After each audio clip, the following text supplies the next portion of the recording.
crec que és hora de començar, si no després ens tocarà la musiqueta d'acabament i no haurem fet la feina que tocava. Llavors, aquest primer repte que tenim avui programat de la Sala Gran, aquí al primer Congrés d'Acústica de Catalunya, és parlar sobre mapes i plans. Els mapes i plans són eines que tenen d'alguna manera a disposició, han de fer els ajuntaments de grans ciutats per tal de diagnosticar i establir mesures correctores per disminuir el soroll en aquestes ciutats o al voltant de les grans infraestructures. Doncs, sense més retard, comencem. La idea és que us posi antecedents una mica què és això, d'acord? I a partir d'aquí obrirem un debat. La idea és que puguem parlar entre tots nosaltres. Si tenim qüestions, teniu preguntes, doncs encantats d'establir aquest pont de diàleg i anem parlant sobre possibles conflictes o problemes o millores que es podrien portar a terme respecte a aquestes eines de gestió. Els mapes i plans, en principi, estan pensats justament, ens ve d'una directiva europea, i estableix la necessitat de, sobretot en grans aglomeracions de població i al voltant de les grans infraestructures, establir o de veure quin és els nivells de soroll ambiental que hi ha i la població exposada que hi ha. És una eina, en el fons, de diagnosi, és obtenir unes dades per després treballar aquestes dades. Treballar-les com? Aquesta és una segona fase. La directiva també estableix la necessitat que una vegada es tinguin aquestes dades d'elaborar una sèrie de plans d'acció per tal que al final arribem a complir amb uns objectius marcats. Ara d'aquests objectius estem una mica lluny i per tant hi ha la necessitat d'aplicar aquesta directiva de manera correcta.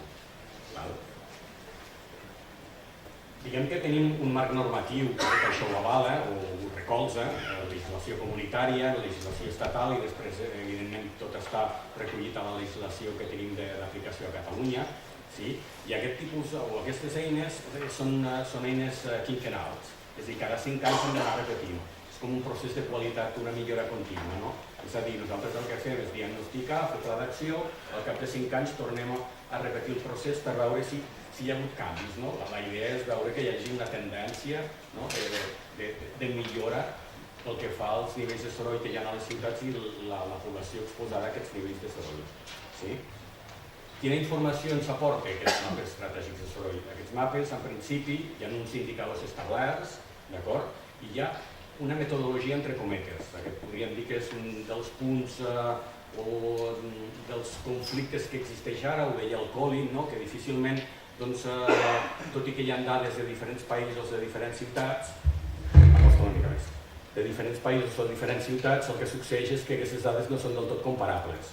Sí que hi ha el mateix indicador, però les metodologies de com s'han obtingut aquests indicadors poden variar d'un país a l'altre, o d'una ciutat a l'altra. Llavors, aquestes dades estadístiques que en el fons arribem a trobar les hem de prendre una mica amb cura a l'hora de comparar-les. A nivell de Catalunya, el que sí que us puc dir, bé, en parlaré també la Marta, la Marta Subirà, la secretària general, que hi ha uns nivells una mica elevats, hi ha una població exposada per sobre d'aquests valors objectius. Tota aquesta informació, evidentment, és pública, és un dels requeriments o del que demana la directiva, que el ciutadà estigui informat i que pugui saber exactament, tingui al seu abast tota aquesta informació. Tot això, com s'articula? En el fons, almenys aquí, i és el que he vist en altres països, hi ha una sèrie d'informació pública a nivell documental o com a avisors per veure i visualitzar tota aquesta informació. Teniu aquí els enllaços. De fet, aquesta informació passa també per una cadena, podríem dir, de comunicació fins que arriba a l'Agència Europea de Medi Ambient. És a dir, aquests mapes els elaboren el que són els titulars de les infraestructures o el que són aquestes aglomeracions que les formen els ajuntaments, que són els qui obtenen, podríem dir, les dades primàries. Aquestes dades es passen a la Generalitat, en aquest cas, en la majoria de casos, no sempre, hi ha algunes excepcions, però a nivell d'aglomeracions que s'anomenarien supramunicipals, doncs aquestes dades es treballen i es fa el que serien tot un seguit de tràmits administratius per a la seva aprovació. Finalment, aquestes dades, una vegada s'han aprovat, es passen al Ministeri de Medi Ambient i el Ministeri de Medi Ambient també fa la comunicació cap a l'Agència Europea de Medi Ambient. Allà es treballen també de manera estadística, es fa una mena de control de qualitat i són les que surten publicades. De fet, cada una de les administracions que he comentat té el seu propi visor o té la seva pròpia base de dades on es pot consultar tota aquesta informació i que realment és força útil. A nivell de Catalunya tindríem la web del departament amb un visor específic amb totes les aglomeracions que hi ha a nivell de Catalunya. El Ministeri també té una base de dades amb totes les, podríem dir, tots els mapes estratègics de totes les infraestructures i totes les aglomeracions que evidentment comuniquen aquesta informació al Ministeri i el Ministeri passa aquesta informació a l'Agència Europea, té un visor a nivell europeu on pots consultar també aquesta informació.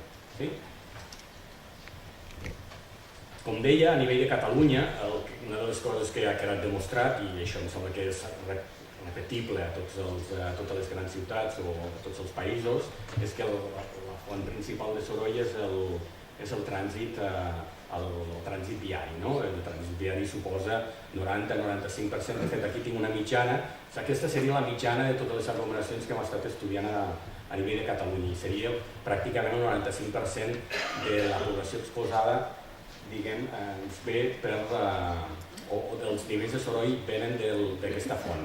Perquè a més, aquesta directiva el que ens demana també és que estudiem el soroll ambiental des del punt de vista global i d'immissió a la població, però també des del punt de vista d'intentar discriminar quins són els focus principals, determinant quina és la contribució del soroll de trànsit viari, ferroviari, aeri i industrial.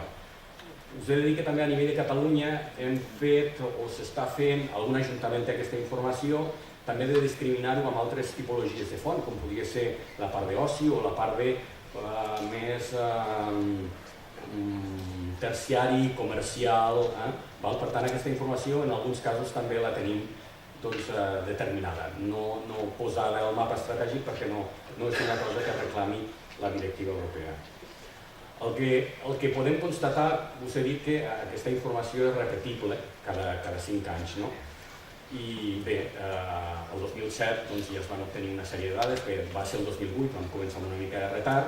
Tenim dades del 2012, almenys totes les aglomeracions supramunicipals ja tenim dades del 2012, i la propera vegada serà el 2017, que no està gaire lluny. Llavors, el que sí que veiem és una tendència a la millora. De fet, els gràfics comparatius 2007-2012 o 2008-2012 el que ens diuen és que sobretot hi ha hagut una disminució als nivells alts i aquesta disminució el que s'ha repartit és la població cap a nivells més baixos. Això és bo, és positiu, no suficientment positiu, creiem, perquè diguem que aquesta millora hauria de ser una mica més gran, és a dir, és minsa. També és veritat que són les primeres fases de l'aplicació d'aquesta directiva i per tant el que és el pla d'acció només s'ha aplicat una vegada i bé, els ajuntaments no tenien aquesta dinàmica de treballar en plans d'acció a llarg termini, amb mesures planificades i ha costat una mica començar a fer tota aquesta feina.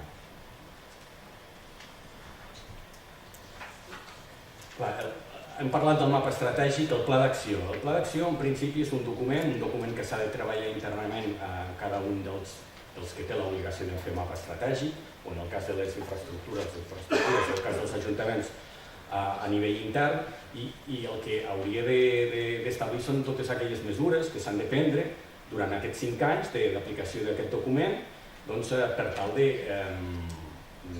resoldre els conflictes. És veritat que en 5 anys és impossible disminuir els nivells per sota els valors objectius, això està clar, i segurament en 2 o 3 vegades ho aconseguirem.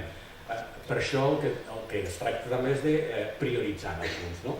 Tenim dades per tal d'establir aquestes prioritzacions, com pot ser el fet de jugar amb els nivells sonors, llocs més contaminats, doncs apliquem o jugar amb població exposada. Llocs on hi hagi més gent exposada a soroll per sobre dels valors que nosaltres volem, doncs també aplicar mesures correctores. O hi ha altres variables també. És aquí on es treballa a nivell tècnic i polític, és a dir, al final s'ha de consensuar internament perquè aquest pla s'ha de portar a terme, ha de ser un pla, entenc jo, que el més realista possible, no?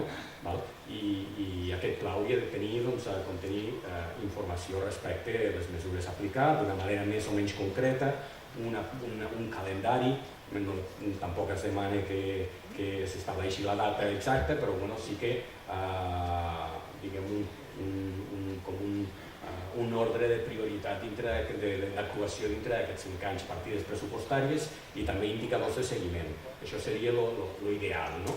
Aquí sí que és veritat que potser la Núria ens tindrà més informació al respecte, però el que hi ha és molta dispersió de maneres de fer a l'hora d'aplicar plans d'acció.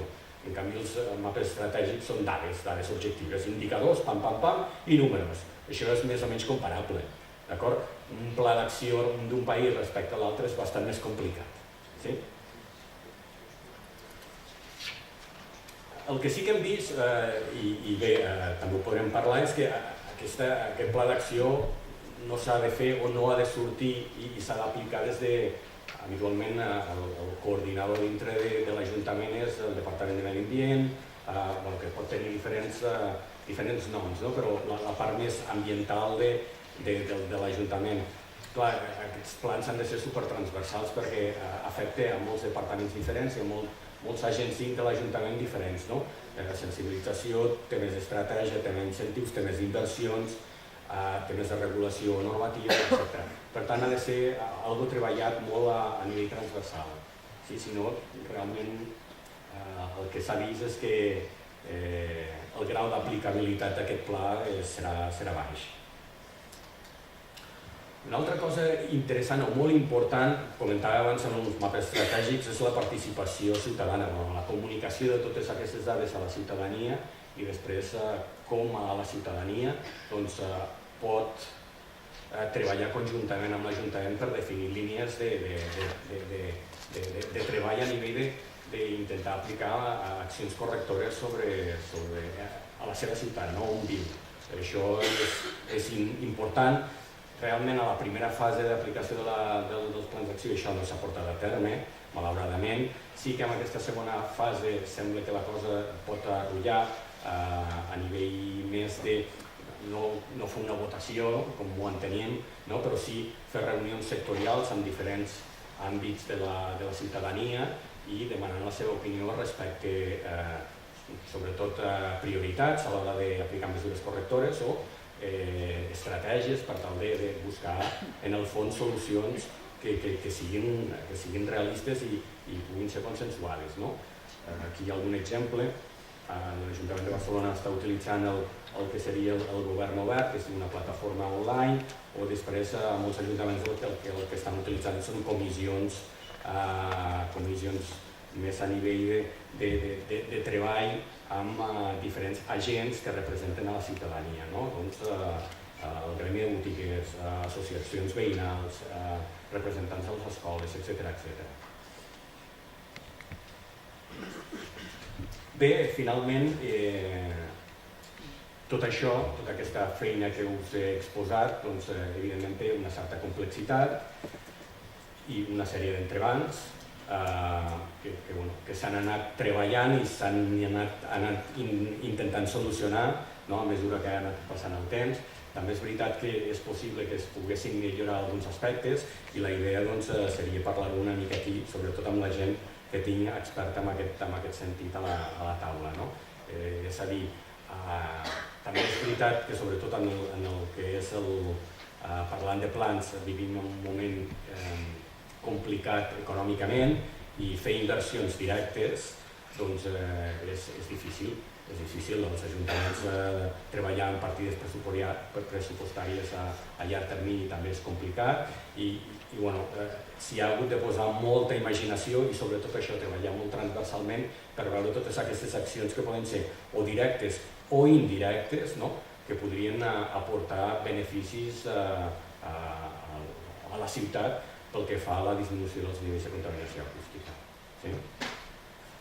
Jo crec que he estat breu i concís, i ara el que voldria és presentar-vos, d'acord, els 4 convidats que tinc aquí. En primer lloc, el que podem fer és, els donaré un temps perquè ells també exposin la seva visió, d'acord, i a partir d'aquí podríem treballar amb intentar debatre tots conjuntament aquestes eines de gestió que en penseu i que també ells donin el seu punt de vista. Per tant, començaríem amb la Núria Blanes. La Núria Blanes, bé, ja heu vist que ha presentat el Col·imagen, d'acord? Ella està treballant amb un grup de recerca de la Universitat Autònoma de Barcelona i aquest grup de recerca està treballant per l'Agència Europea de Medi Ambient. Ja porta des del 2005, bueno, des del 2001 treballant amb l'agència, però realment des del 2005 aquest grup de treball s'ha especialitzat en recollir totes les dades respecte als mapes estratègics i plans d'acció que s'han anat comunicant a l'Agència Europea i han treballat estadísticament i cartogràficament totes aquestes dades i, per tant, en les seves mans hi ha certa informació privilegiada que de vegades igual no vol dir, no? Però en tot cas és coneixedora del tema, de la complexitat que ha suposat tot això per a molts països. Ja heu vist també que a la fase 1 hi ha hagut un grau de compliment vora el 100%, però encara no tots els països, i la fase 2, que en principi ja ha acabat, estaríem entre el 50 i 60% de països que encara no ha acabat aquesta feina de comunicar aquestes dades, que possiblement les tinguin però no les ha comunicat, això no ho sabem, no? Per tant, Núria, com vulguis, seria el teu torn. Molt bé. Merci. Moltes coses ja les han dit tant el Colin com l'Eduard, així que seré força breu, repetiré potser algunes cosetes. Evidentment, nosaltres sempre parlem des del punt de vista europeu.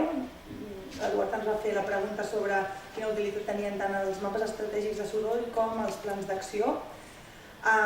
Dir-vos que, evidentment, moltes de les dades que s'han tingut eren per corroborar coses que ja se sabien però no hi havia dades. És a dir, des del 2007, que s'havien d'entregar els primers mapes estratègics, vam tenir les dades de població exposada a diferents nivells de contaminació acústica, tant a grans aglomeracions com degut a grans infraestructures de transport. I el 2012, degut al canvi de barems que s'havien de donar moltes més dades, en tenim moltes més.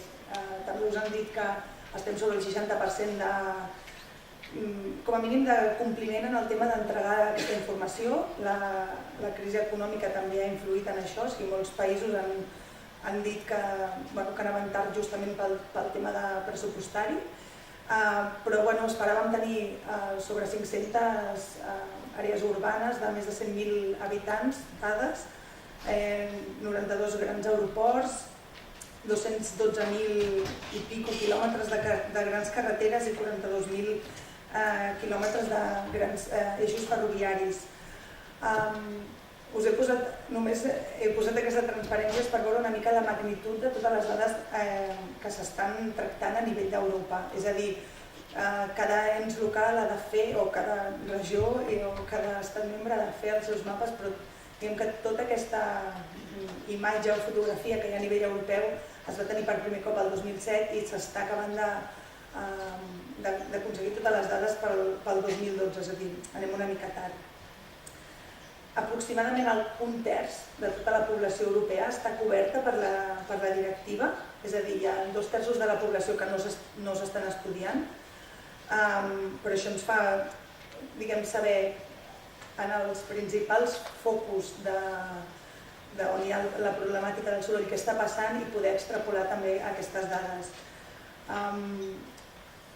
Ja sabíem que la majoria de gent estava exposada degut al trànsit viari, però s'han tingut dades, és a dir, tothom ho sap, però un cop tens les dades, després també tens la influència per anar a la Comissió Europea o als polítics respectius per dir, mira, tenim un problema. O sigui, no ens quedem només amb sabem què està passant, sinó que tenim dades de què està passant. També es veu a totes les ciutats que han entregat informació que la gran tendència és l'exposició al trànsit viari, com us ha ensenyat el Colin, i que això està molt relacionat amb la densitat de població, és pràcticament una línia recta.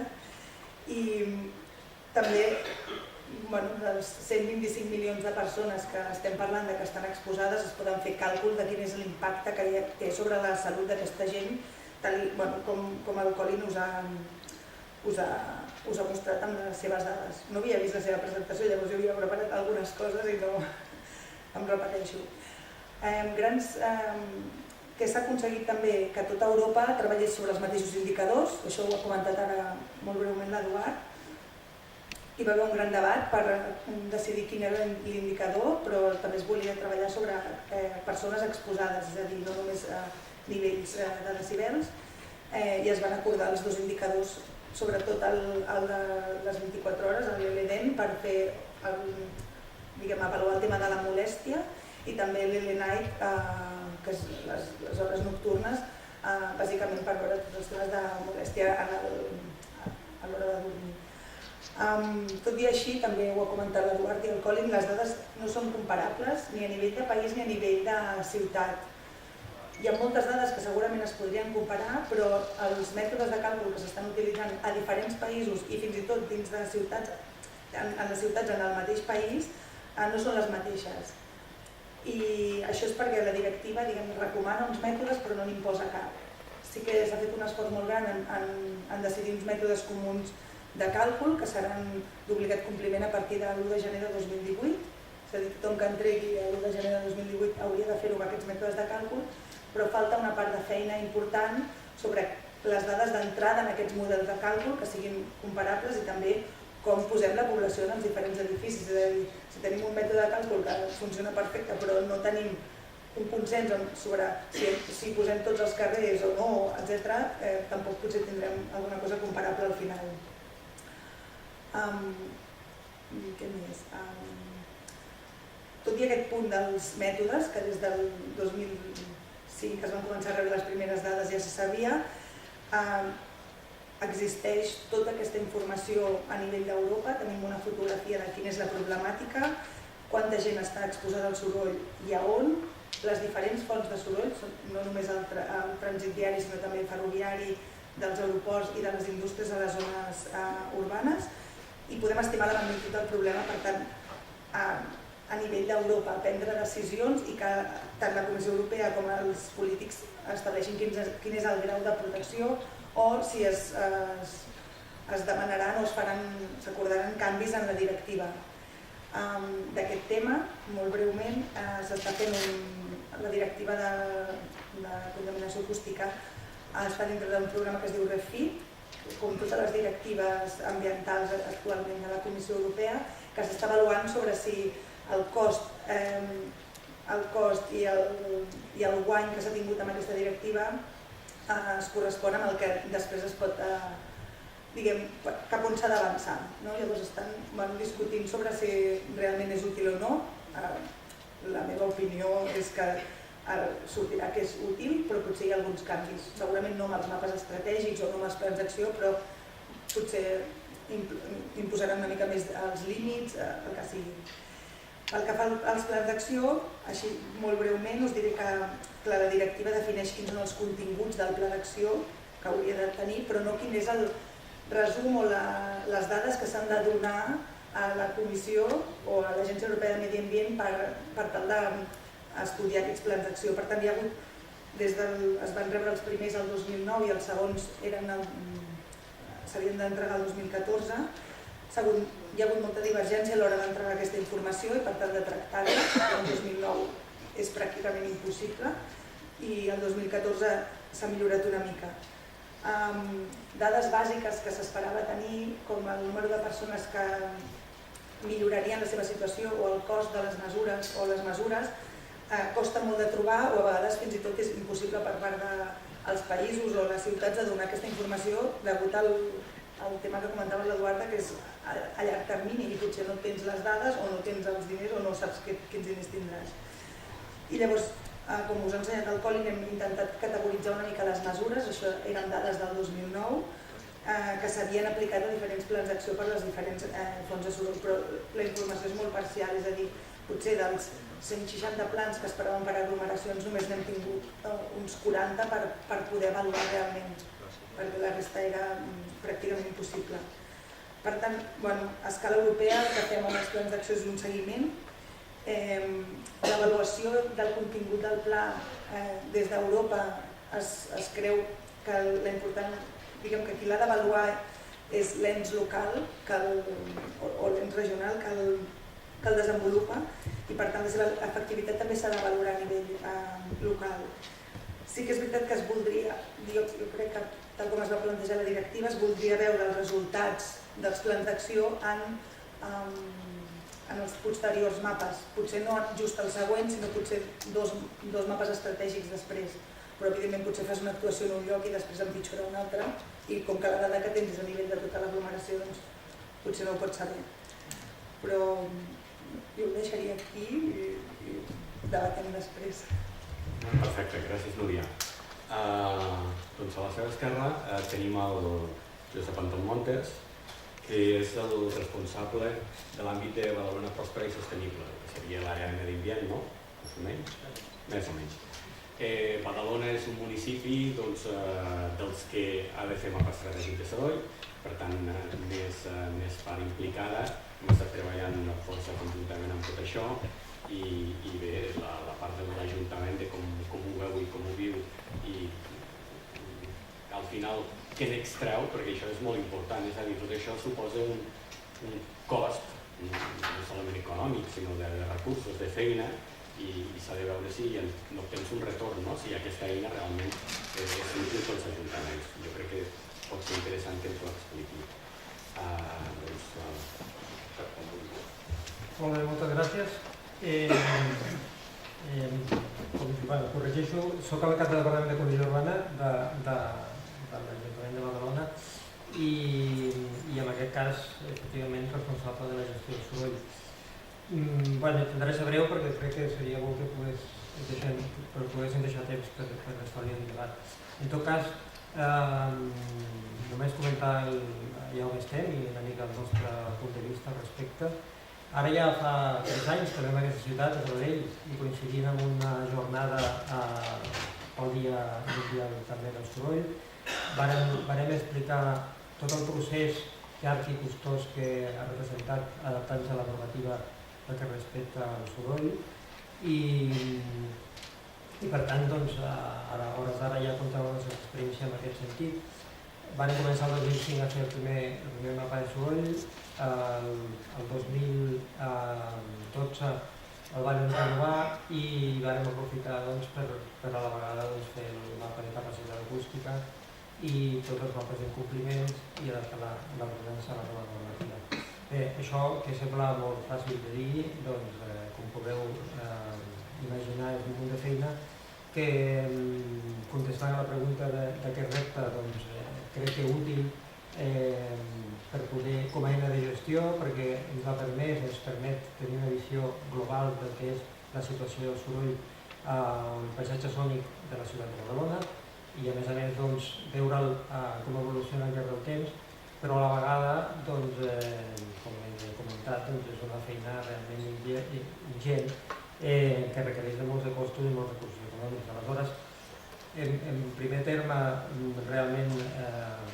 important, comptar amb aquestes eines, posaríem més en qüestió el fet que cada 5 anys haguem de tornar a fer la feina i haver de renovar aquesta informació, donat que les ciutats no canvien amb tanta rapidesa i ells veiem la crisi en la que estem en aquest moment i en tot cas les actuacions que es van desenvolupant al dia a dia els resultats esperats ja es poden percebre.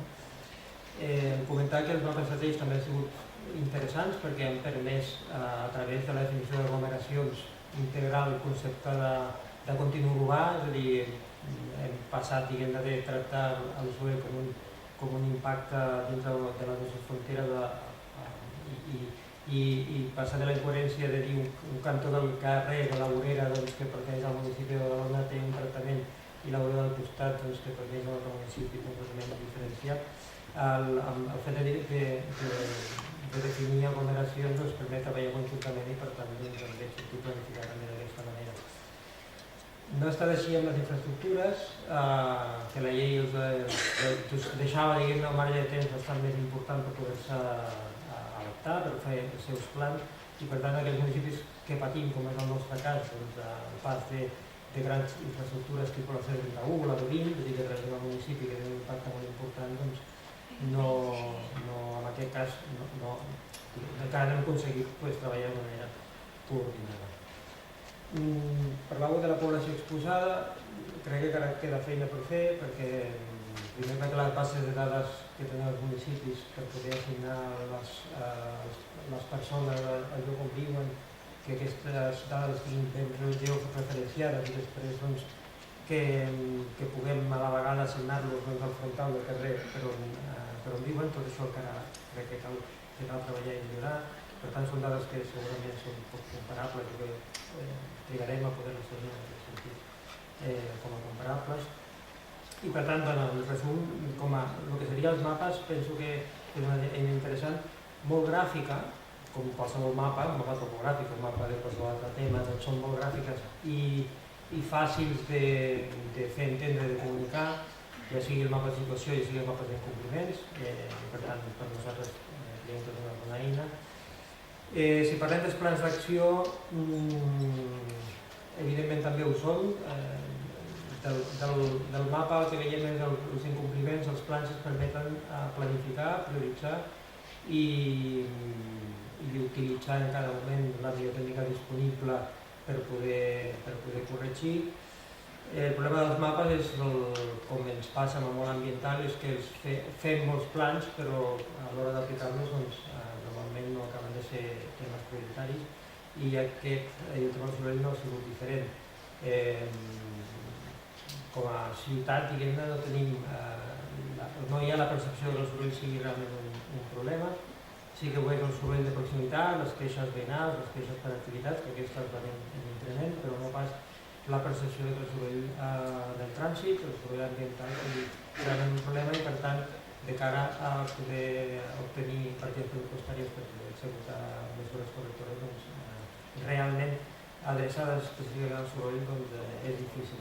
També s'ha de dir que la ciutat és molt complexa i els problemes ambientals també ho són i per tant tot està molt interrelacionat i les actuacions moltes vegades comporten millores, tot i que no hagin sigut planificades per aquest fet, tant en positiu com en negatiu, i pensant una mica aquests dies de l'autoria el fet de la llei del tabac, no? Vull dir que en aquest sentit, per millorar la salut de les persones envers el tabac va comportar l'empitjorament de la salut de moltes altres persones, perquè la producció de terrasses ha fet que hi hagi moltíssima gent en aquest sentit afectat per aquest fet, però a la vegada, com destacàvem a Sobirà aquest matí, ara hi ha una aposta molt decidida per lluitar en contra de la contaminació atmosfèrica i per lluitar en contra del canvi climàtic i proposar nous models energètics i per tant l'aposta per models de mobilitat elèctrics, per transport públic, per eliminar vehicles de la via pública, per exemple la bicicleta, etc., de ben segur ens portarà associat també a una millora ambiental per respectar el soroll i per tant això sí que podrem anar copsant a mesura que vagi passant el temps. I bé, jo deixaria aquí i en tot cas continuar. Vale, gracias, Pep. El segundo ponente, o la siguiente ponente, es Mónica Tomás. Mónica Tomás trabaja en una ingeniería, consultoría, AAC del País Vasco. Pues bueno, yo creo que es una consultoría como de referencia en temas de mapas estratégicos y planes de acción. Tienen mucha experiencia y han hecho un montón en todo el Estado español y por lo tanto seguramente también nos podrá dar mucha información de las cosas que se están haciendo a lo mejor diferentes respecto a lo que hacemos aquí, ¿no? Ella hace ya más de 9 años que trabaja en AAC y ahora mismo es la coordinadora del área de ruido ambiental. Gracias, Mónica. Bueno, lo primero de todo, disculpad mi catalán, que es nulo, así que hablaré en castellano. presentación. Vale, os queríamos presentar las conclusiones de más de 20 años en la elaboración de mapas de ruido y planes de acción y cómo pueden realizarse correctamente para que realmente pueda aplicarse para lo que en definitiva todos queremos, que es reducir el ruido con contaminación acústica. Vale. Aquí un resumen de todos los mapas de ruido. Desde el 97 estamos realizando mapas de ruido aplicando metodologías de cálculo, ¿vale? Y sobre todo destacar el caso de Vitoria, que desde el año 98 están haciendo continuos mapas de ruido, planes de acción, y se están reevaluando cómo se comportan los diferentes indicadores sobre la población afectada al ruido. Vale, desde esos primeros momentos siempre hemos utilizado metodologías similares a las que luego exigió la Directiva Europea en el 2002 y bueno, de todas estas experiencias pues tenemos unas conclusiones que para la evaluación del ruido ambiental, como conclusiones, vamos, es que para que los mapas estratégicos de ruido no se queden solamente en una fotografía de la situación actual y que puedan ser útiles para posteriormente poder realizar no solamente comparaciones con otras ciudades o con otros países, sino también para que sea útil para poder actuar y reducir la contaminación acústica. Vale, lo primero que tenemos que hacer es ser conscientes de que la forma en la que se hacen los mapas estratégicos es importante.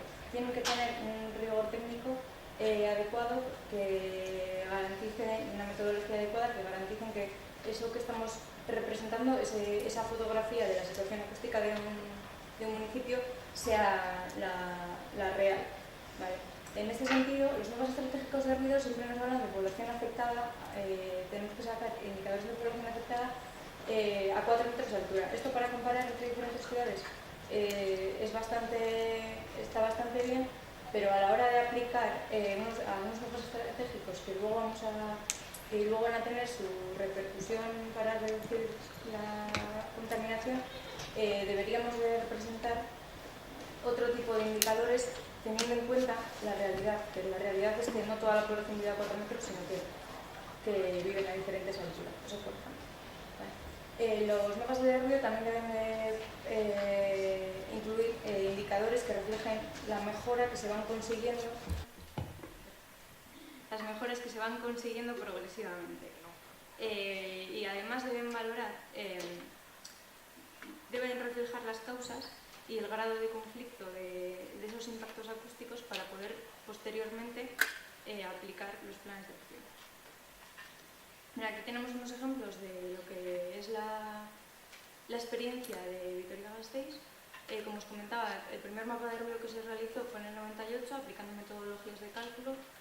Posteriormente se volvió a realizar otro en el 2003, 2005 y 2011. Indicar que Vitoria obligación tenía de realizar el primero, el del 2011, que son los mapas estratégicos del 2012, de la segunda fase del 2012, porque tiene menos de 250.000 habitantes. Vale, o sea que antes de tener esa obligación ya estaban realizando mapas de ruido. Vale, además, estos mapas de ruido sobre todo tuvieron una incidencia en que paralizaron el desarrollo urbanístico en la zona de influencia del aeropuerto, aunque posteriormente no se ha desarrollado como debería, pero al principio había una previsión de crecimiento del aeropuerto y entonces se limitó el desarrollo urbanístico. Además, todo el tema de las instalaciones industriales se han ido sacando fuera de la ciudad, entre otros temas por la población afectada en el mapa estratégico de ruido que se hizo en el 2012, era un 48% en el barrio. Se han realizado bastantes actuaciones de mejora y sobre todo cambios de movilidad. Se han cambiado las entradas a la ciudad, se han incluido carriles bici y demás, y todo eso ha redundado en que haya habido un 13% de población afectada. Eso con lo que estaba planteado en el plan de acción y otras acciones que se han ido haciendo. Y posteriormente, con todas las medidas, las actuaciones que se prevén en el plan zonal, se llegará a un 10% de población afectada. O sea, que poco a poco vamos mejorando la situación acústica de nuestras ciudades para conseguir reducir poco a poco la población afectada. Esto sería. Muy bien, gràcies, Mònica. I finalment, com a darrer ponent, no menys important, tenim l'Àngela Royes. L'Àngela Royes treballa en una associació sense ànim de lucre que es diu Arrel, està ubicada a Sant Joan d'Espí. Es va crear aquesta associació, aquest centre mediambiental l'any 1993 i treballen bàsicament per defensar i conservar el medi ambient, promovent sobretot la part més de sensibilització. Per tant, és una persona sensible a aquest tema, entre altres, respecte al problema de la contaminació acústica a les grans ciutats. No és un expert en el tema, però és important la seva visió des del punt de vista de i la ciutadania què en pensa de tot això, de com absorbim tota aquesta informació i què nosaltres podem fer justament perquè aquests maps estratègics, o més aviat aquests plans d'acció, es puguin dur a terme d'una manera més eficient. Àngel, com vulguis. Molt bé. Bueno, primera qüestió, dir-vos que possiblement de tota la sala la persona que menys contacte té amb la contaminació acústica a nivell teòric, podríem dir, a nivell de coneixement sigui jo. La qual cosa també és divertit, té la seva gràcia. A mi em passa el contrari, quan vaig a fòrums d'educació o d'ornitologia, que m'agrada moltíssim, i convidem a vegades un polític i et miren amb una cara una mica estranya. Ja avui us miro igual. La qual cosa també té la seva gràcia. Llavors, què passa? Jo em situo una miqueta en un apartat una mica diferent. És allò de dir, jo vinc aquí, vinc a mirar, vinc a observar, tinc una certa sensibilitat, però he intentat fer un exercici també abans d'arribar, abans de venir aquí. Aquests dies, a casa meva, he buscat els amics que em queden, que no tenen relació ni amb administracions, ni amb teixit, podríem dir, veïnal, moltes vegades, ni massa ficats en temes ambientals, i els he preguntat coses. No és una qüestió, no hi ha metodologia, simplement és una qüestió subjectiva totalment, però em semblava interessant poder una miqueta observar. I fonamentalment els he preguntat si sabia conèixer l'existència dels mapes, dels plans d'acció. El resultat us ho podeu imaginar, possiblement.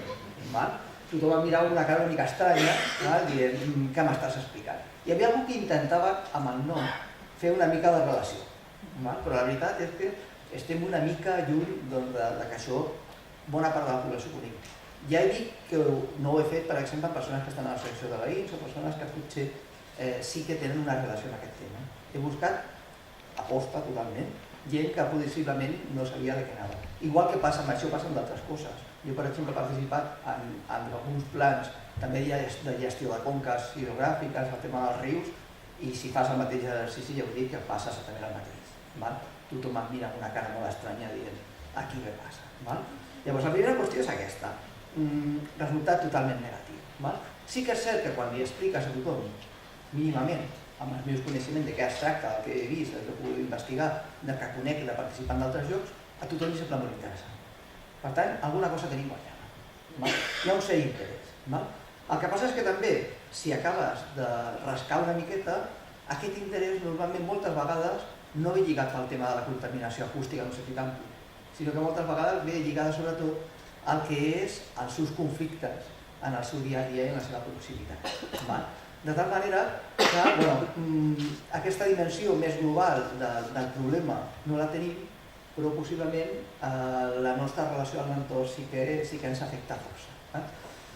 Com abans comentaves també, jo em dedico des de fa 15 anys al tema de l'educació ambiental. He fet una mica de memòria també de les coses que he fet en aquests anys. I jo faig unes activitats tipus auditories en centres educatius on tractem diferents vectors. I des de fa més de 12 anys aquests vectors hi ha el tema del consum elèctric, el tema dels residus, el tema de l'aigua, i des de fa molts anys també sempre posaven contaminació acústica. Llavors he mirat una mica d'arxiu, allò de dir, dels centres amb els que normalment treballo, quants han optat alguna vegada per intentar fer alguna cosa relacionada amb contaminació acústica. Normalment, de manera estable i en tot el centre, hi ha una dotzena de centres amb els quals més o menys treballo. I d'aquests 12 m'he trobat que només hi ha un que al llarg de tots aquests anys han volgut treballar aquest tema com un tema no només curricular que apareix al currículum, al cicle superior, sinó allò de dir anem a intentar fer participar els infants, investigar coses, amb sonòmetres poder fer medicions, poder buscar algun tipus de solució també per a la contaminació acústica entre el centre escolar. I això també a mi em sembla preocupant perquè sí que tenim una percepció, o almenys la sensació que jo tinc, és que tenim una percepció del problema local però a nivell general no som conscients de la problemàtica d'aquesta contaminació. I una mica el que volia aportar era això, ja ho dic, jo no vinc a representar ningú, és una gràcia també, possiblement si vingués algú d'alguna plataforma en temes de soroll doncs podria parlar molt més que jo, però penso que també és interessant una miqueta també en el procés aquest participatiu en el qual s'ha d'involucrar la població per poder participar dintre d'aquests plans, però també tenir en compte aquest fet, el fet del macro, del micro i com fem participar la gent veritablement per tenir en compte. Hi ha una cosa que no he pogut fer, que em semblava molt interessant i que al final no l'he pogut enllestir, que era que al meu municipi, a Sant Joan Despí, per exemple, a la pàgina web de l'Ajuntament, sí que està penjat el mapa, i hi ha uns enllaços, hem fet algunes cosetes també a nivell de municipi, per exemple, de col·laboració fent algun tema de mapa sònic col·laboratiu, per exemple, i volia anar a l'Ajuntament a buscar a l'informàtic i preguntar-li quanta gent havia linkat dintre del mapa per mirar.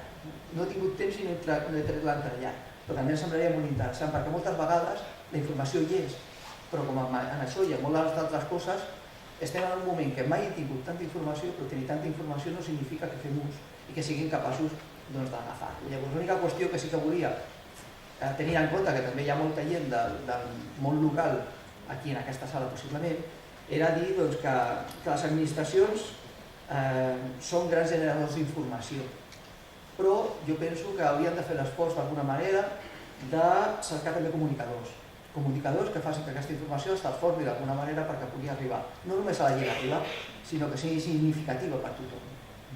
I això jo penso que és un dels reptes que tinc. I jo no m'enrotllo gaire més perquè penso que anem de temps una miqueta justos i la gràcia podrà ser possiblement que xerrem i que podem comentar. Molt bé, moltes gràcies, Àngel. Bé, ja sabeu qui hi ha a la taula i ara el que m'agradaria és que si sorgeix alguna pregunta o algun comentari, el que sigui, per part vostra, per part del públic, bé, intentem donar resposta a aquestes qüestions i comencem el debat. Què us sembla?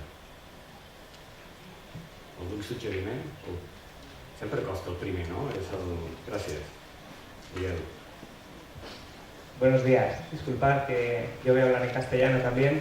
Es un comentario en voz alta por ratificar lo que acaba de decir Ángel. Hay un estudio exactamente lo mismo que ha hecho Ángel.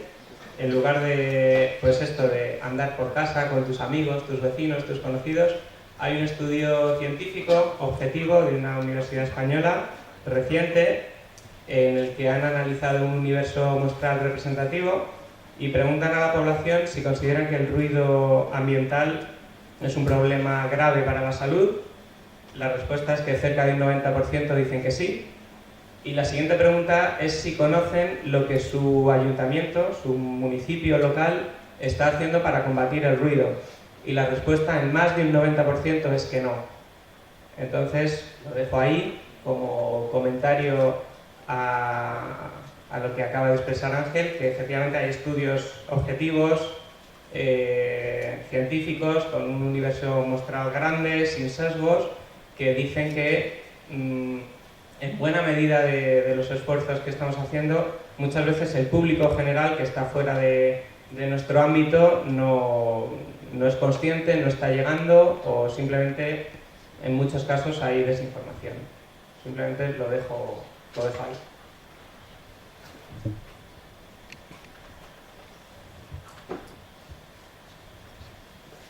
Moltes gràcies. Molt bon dia, soc Bartomeu Rosselló i Llorés, soc director de Baduó, l'única entitat acreditada a Balears. I jo m'agradaria formular-los una pregunta que a l'exposició que els faré. Troben imperiosa la necessitat de verificar i calibrar els mapes estratègics de soroll perquè se corresponguin a la realitat, perquè ja se'n puguin derivar uns adequats i rigorosos plans d'acció. Només els posaré un titular d'ahir. Si jo els hi dic, el 95% de la població es troba afectada amb valors límits superiors als establerts. Què en dirien vostès? On és això? Que el 95% de la població estigui exposada. Això ja, aquest titular ja diu aquí alguna cosa falla. Doncs això és el que deia el diari de Mallorca ahir.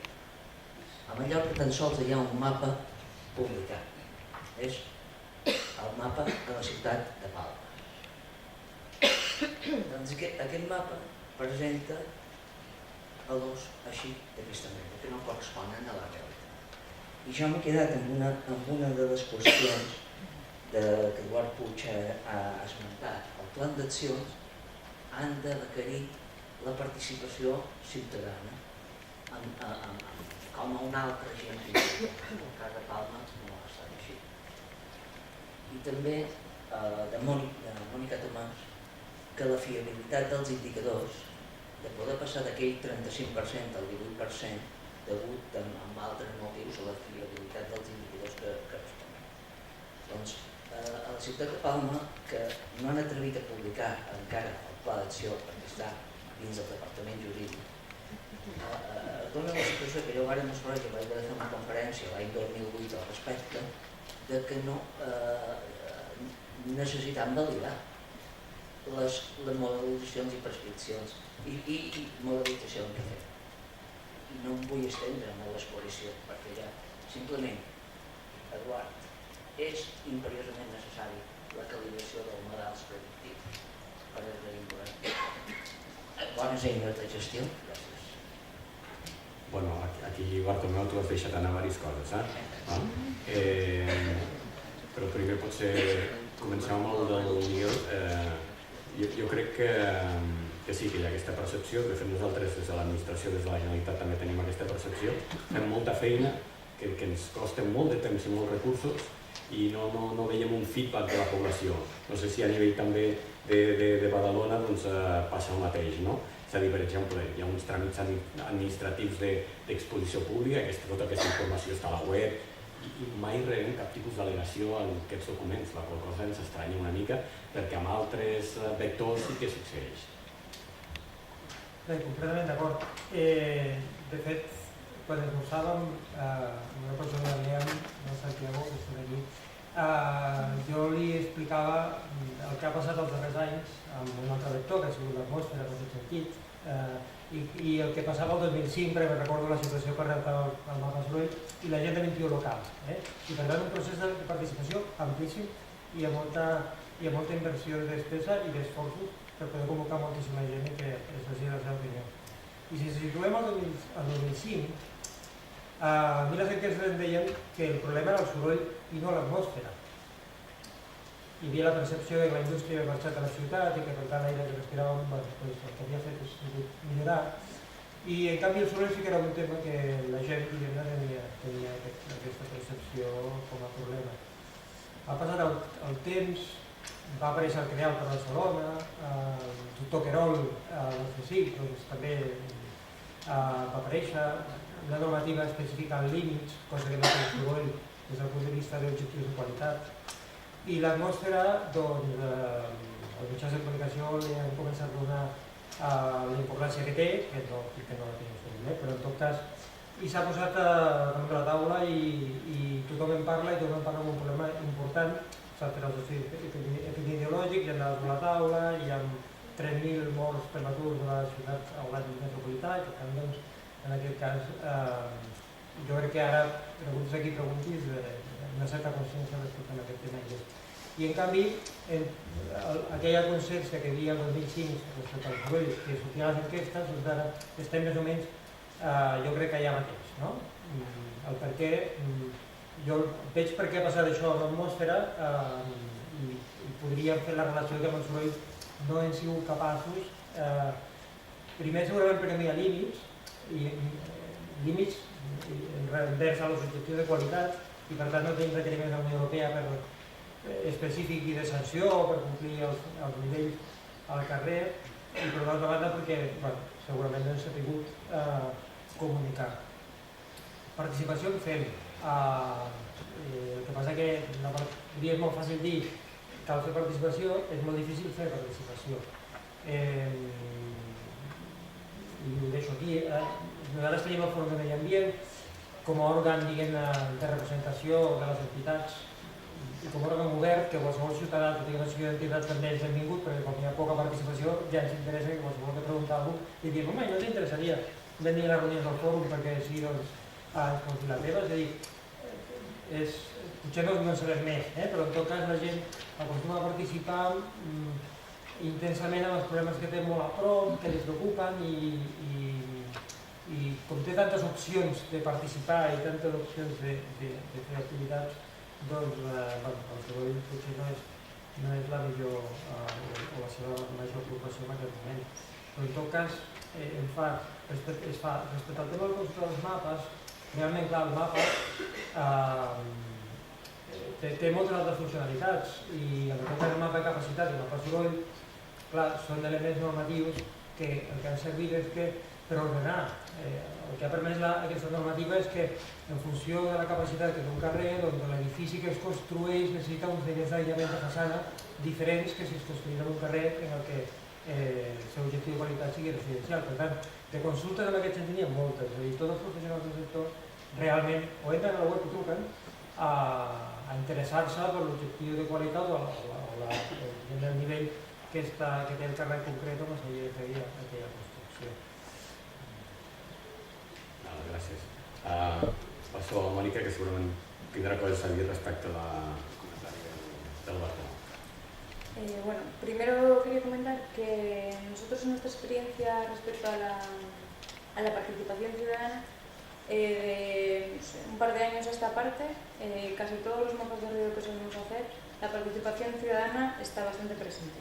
Sobre todo en Euskadi yo creo que es una...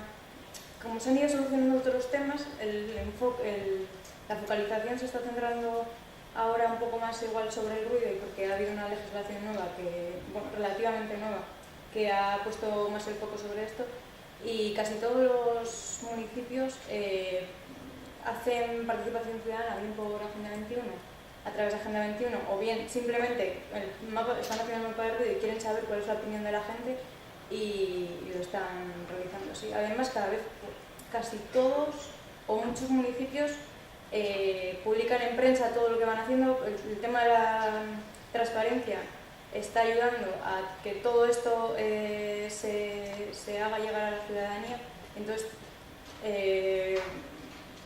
últimamente eso, pues al final está participando bastante más gente. Cada vez supongo que esto va a ser una tendencia así a la larga que vaya siendo así.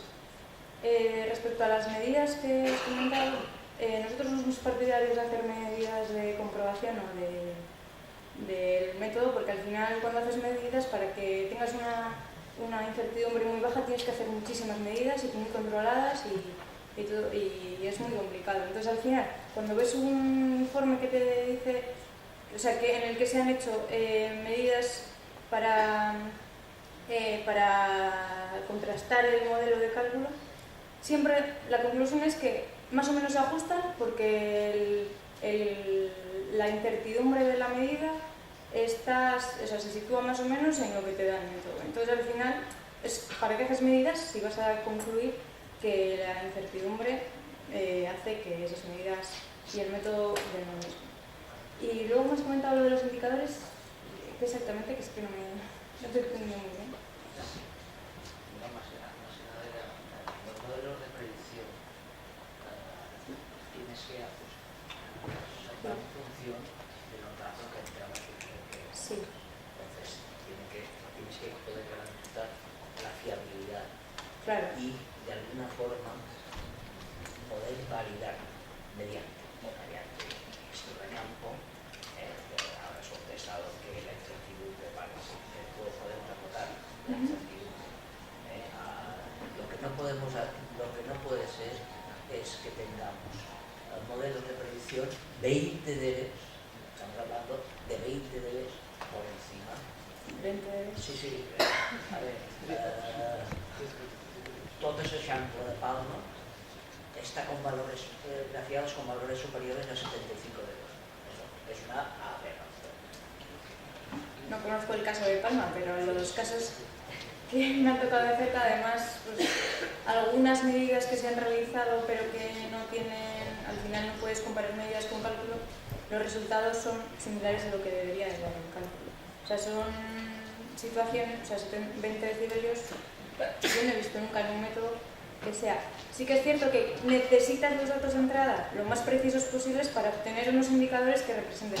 Por eso, sobre todo, en el caso de Vitoria, hemos ido mejorando muchísimo más el detalle desde el primer mapa de ruido hasta el último. Entonces, lo que suele pasar es que la población afectada se reduce en cuanto metes más detalle, porque al principio cuentas con unos datos de entrada que son mucho más generales y por lo tanto siempre tienes un margen de error amplio. O sea, siempre vas a estar del lado de la seguridad más.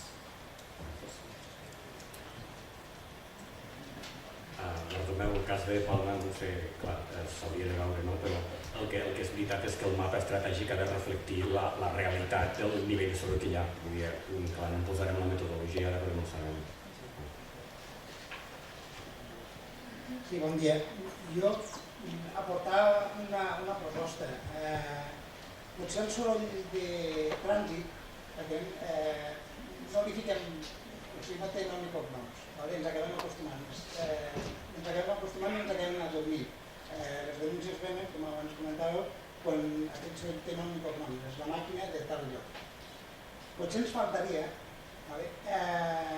un indicador. Hi ha estudis on s'estan enllaçant aquests graus d'afectació a la població amb l'afectació a nivell de salut. Nosaltres hem fet alguns experiments, abans s'ha portat aquí a la taula, on a les escoles, on tenim una població sana, veiem com el grau de concentració en alguna de les aules que tenim acondicionades, que tenen graus d'inteligibilitat correctes, que són poques, quan tinguem això, doncs allà tindríem una massa de població que realment està molt afectada, on veuríem que realment els seus graus de concentració, ja no sé si relacionar-lo, ja no relacionar amb el fracàs escolar, evidentment, però amb graus de concentració, per exemple, sí. Potser ens faltaria aprofundir una mica, sí que s'estan fent estudis al respecte. Diguem que jo crec que aquí hi ha dues vessants de l'acústica. Una és la de resoldre indicadors globals de dosis, que hi ha estudis que el que diuen és que hi ha una afectació sobre la salut i aquí va encaminada la directiva, i l'altra és altres tipus de respostes normatives per resoldre conflictes puntuals, que són dos camins que van en paral·lel i que intenten resoldre tota la conflictivitat que pot generar la contaminació acústica. Aquesta és la musiqueta de fons i ens diuen que n'anà a Paraguai i a un altre lloc. Sí? Vinga, una darrera, sisplau. Molt ràpid, és que fa estona que havia demanat. A veure, sembla que a vegades a l'hora de fer un mapa acústic en algun municipi... Em sentiu? Vale. Sembla que a vegades a l'hora de fer un mapa acústic en alguns municipis els hi faci por declarar alguna zona com a A4. Nosaltres en el cas de Castelldefels ara ho estem vivint.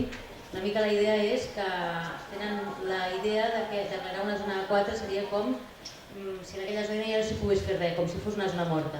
En canvi, en aquest sentit, la Mónica, ¿me entiendes si hablo en catalán? Vale, pues te lo digo en castellano.